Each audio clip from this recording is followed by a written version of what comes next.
नमस्ते, नमस्कार, आदाब, सत श्री अकाल। आप सभी का स्वागत है हमारे यूट्यूब चैनल हिस्ट्री विद विवेक में।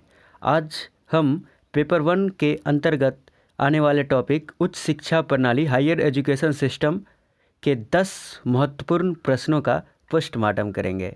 और आप जानते हैं कि जेआरएफ के लिए पेपर 1 में कम से कम 50 प्रश्नों में 30 से 40 प्रश्नों के बीच सही होना एकदम ज़रूरी है। और इसी को देखते हुए हम पेपर 1 से संबंधित कई सारे वीडियो लाए हैं और ये कड़ी जारी रहेगी। और आपको पेपर 1 और पेपर 2 पर दोनों पे बराबर ध्यान देना है। और इस बार तो लॉकडाउन के कारण समय भी बढ़ गया है, तो आपका जेआरएफ एकदम फिक्स है। आज का हम पहला प्रश्न देखते हैं। निम्नलिखित में कौन सा कथन यूजीसी के मुख्य कार्यों का प्रतिनिधित्व करता है? यूजीसी यानी यूनिवर्सिटी ग्रांट कमीशन, विश्वविद्यालय अनुदान आयोग। संस्थाओं की मान्यता देना, बिल्कुल ये यूजीसी का कार्य है। और एक और बात, जो इस बीच में हमसे पहले उत्तर ढूंढ ले प्रश्नों के, तो वो अपना कमेंट में लिखते जाए क्वेश्चन संख्या देते हुए, जैसे 1 का ए, 1 का बी ऐसे करके, 2 का सी ऐसे करके। तो पहला है संस्थाओं की मान्यता देना, ये यूजीसी का बिल्कुल कार्य है। गुणवत्ता और मानकों का रखरखाव, ये भी यूजीसी का कार्य है। कुलपति की नियुक्ति, नहीं, ये कुलपति की नियुक्ति यूजीसी नहीं करते हैं। ये राजभवन राजभवन के आदेश के बाद वो इंटरव्यू लिया जाता है, इसमें यूजीसी का कोई योगदान नहीं है। संस्थाओं को अनुदान देना, हाँ, संस्थाओं को अनुदान देने का काम यूजीसी किया करती है। ये सदियों से करती आई है। 2019 में सरकार जो ये मतलब कि सरकार की जो नई शिक्षा नीति आई थी, उसके बाद कहा गया था कि यूजीसी से ग्रांट लेने का अधिकार, यूजीसी को मतलब अनुदान देने का अधिकार छीन लिया जाएगा, पर अभी तक शायद ही ये लागू हो पाया है। और अंतिम है शैक्षिक विकास के लिए राज्य सरकार को जिम्मेवार बनाना। तो ये मतलब कि यूजीसी का कार्य नहीं है, सरकार खुद, राज्य सरकार खुद जिम्मेवार होती है। तो विकल्प 1, 2 और 4 सही है। इस हिसाब से इसका विकल्प 3 सही जवाब हो जाएगा। फिर हम बढ़ते हैं अगले प्रश्न की ओर। यूजीसी की संकाय पुनर्भरण योजना का मुख्य उद्देश्य था। यूजीसी की संकाय पुनर्भरण योजना, पहला, उच्च शिक्षा संस्थानों में संकाय की कमी का पता लगाना, संकाय के कौशल का उन्नयन, कॉलेज और विश्वविद्यालयों में संकाय के लिए अनुसंधान बुनियादी ढांचाओं का उन्नयन, शिक्षाविदों को मजबूत करना, उद्योग संपर्क। इसमें यूजीसी की जो संकाय पुनर्भरण योजना थी, उसका मुख्य उद्देश्य था उच्च शिक्षा संस्थान में संकाय की कमी का पता लगाना। मतलब कोई जो कॉलेज है, यूनिवर्सिटी है, वह क्या संकाय की संख्या में कमी आई है, किस विषय में कम शिक्षक है, ये सारी बातें पता करना इसी संकाय पुनर्भरण योजना का उद्देश्य था। अब हम बढ़ते हैं अगले प्रश्न की ओर। निम्नलिखित में से कौन प्रमाण पत्र, डिप्लोमा, डिग्री, मार्कशीट आदि सभी शैक्षणिक पुरस्कारों का एक ऑनलाइन स्टोर है? अभी ऑनलाइन की बड़ी चर्चा चलती है। स्वयं, राष्ट्रीय डिजिटल पुस्तकालय, राष्ट्रीय शैक्षणिक पुस्तकालय, राष्ट्रीय शैक्षणिक डिपॉजिटरी। जो हमसे पहले सवाल का हल कर लेते हैं, सवाल पढ़ते पढ़ते, जब हम पढ़ते रहते हैं तो वो कमेंट में प्रश्न संख्या दे के उत्तर लिख दे, जैसे 3 का ए, 2 का सी ऐसे करके।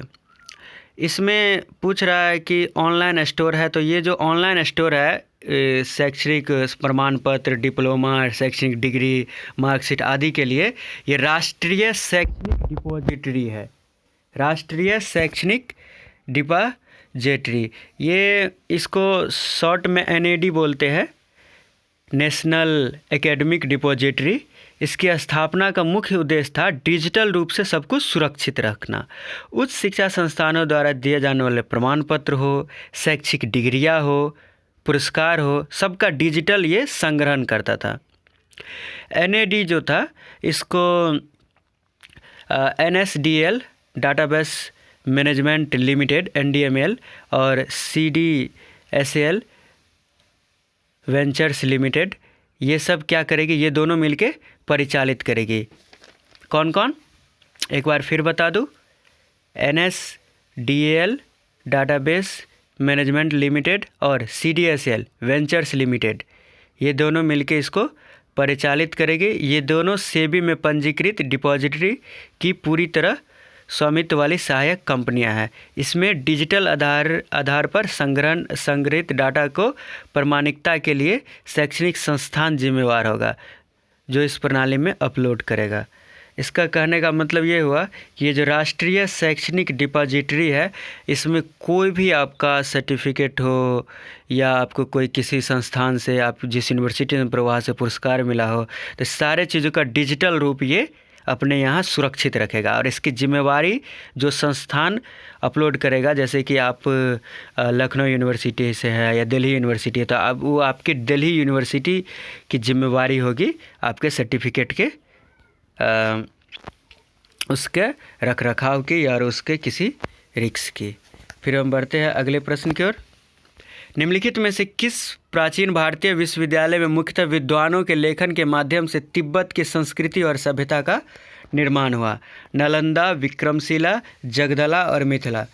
तो पूछ रहा है कि तिब्बत की संस्कृति और सभ्यता में भारतीय विश्वविद्यालय में किसका योगदान था? तो इसमें जो भारतीय विश्वविद्यालय था वो था विक्रमशिला विश्वविद्यालय। विक्रमशिला विश्वविद्यालय की स्थापना धर्मपाल ने की थी। वो पाल वंश का शासक था।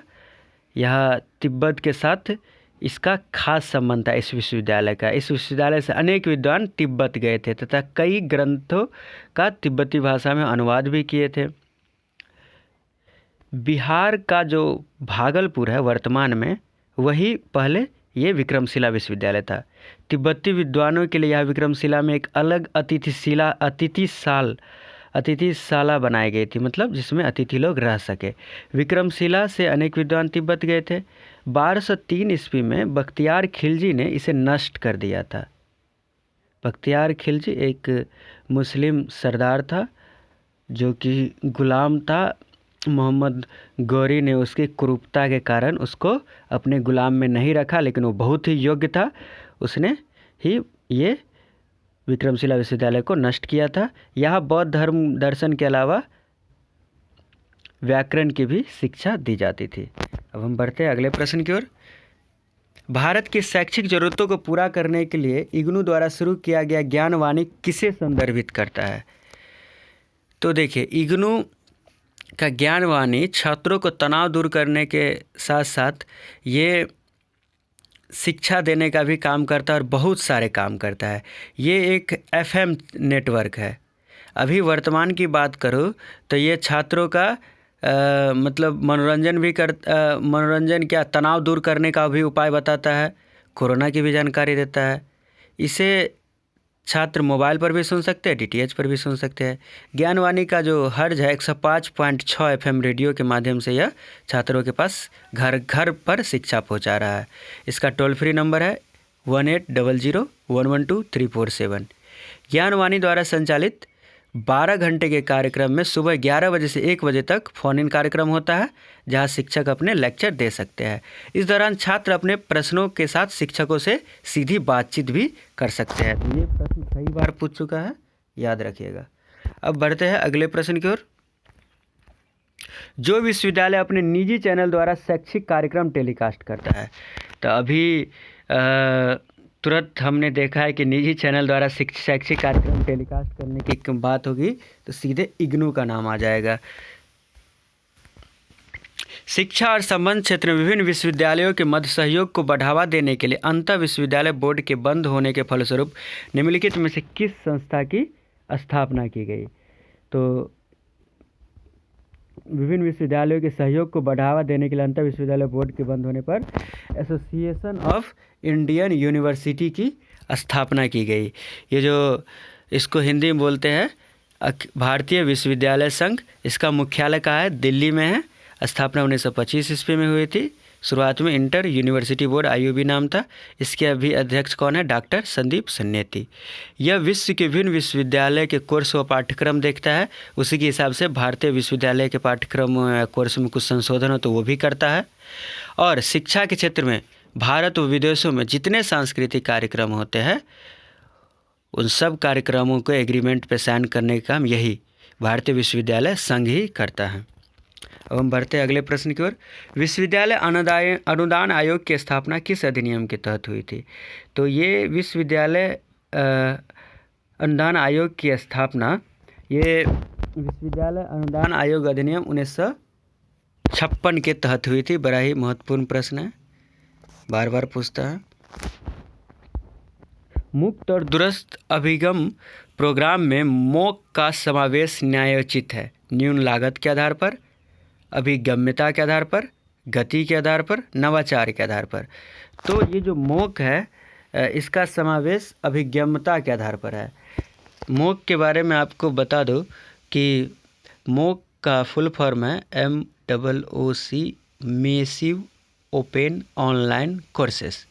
ये ऑनलाइन प्लेटफॉर्म है जो सबके लिए खुला है, या सभी छात्र अपना पढ़ाई कर सकते हैं ऑनलाइन माध्यम से। वर्तमान समय में इसका और भी ज़्यादा महत्व है। बढ़ते हैं अंतिम प्रश्न की ओर।